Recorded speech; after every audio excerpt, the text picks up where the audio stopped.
Ymedia Newsroom. The tightening of Canada's international student regime has had ripple effects across higher education, but Ontario college students fear they are set to hurt the most amid cancelled programs and service adjustments. Colleges across the province have announced the suspension of dozens of programs in response to a lower federal cap on international students, who usually pay high tuition fees that support college budgets. Ottawa recently announced it would issue even fewer international student visas next year, after it introduced the cap in 2024, citing a need to reduce Canada's temporary population. The federal government said the Immigration Department will issue up to 408,000 study permits in 2026, down from 437,000 permits in 2025 and 485,000 in 2024.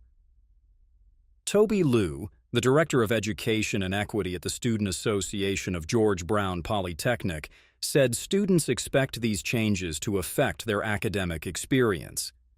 Many students were reeling from the fact that some of the programs that were highly popular amongst international students, or were funded through international student funding, were getting cut, he said, adding 7 sought-after hospitality programs were recently cut.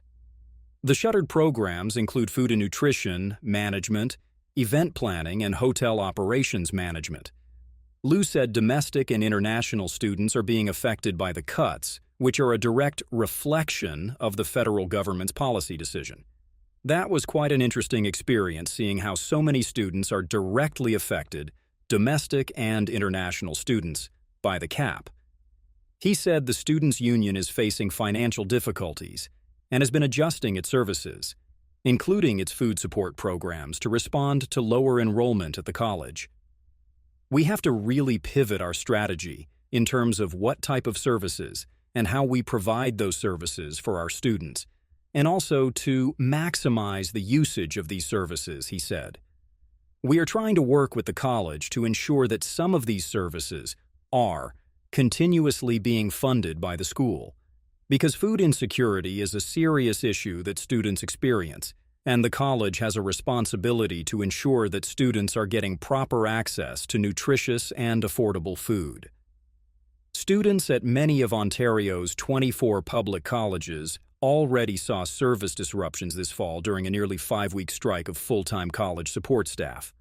On some days during the strike, in-person classes and activities were canceled on campuses where striking staff held rallies, including at Mohawk College in Hamilton and St. Clair College in Windsor, Ontario. Members of the union representing the 10,000 support staff ratified a new 3-year contract in November. The union said job security had been a critical concern amid campus closures, program cuts, and layoffs in the college sector. As it advocated for federal and provincial investment this fall, Colleges Ontario, which represents the 24 schools, said some 600 programs have already been suspended, with more than 8,000 positions cut. The advocacy group did not respond to multiple requests for additional comment.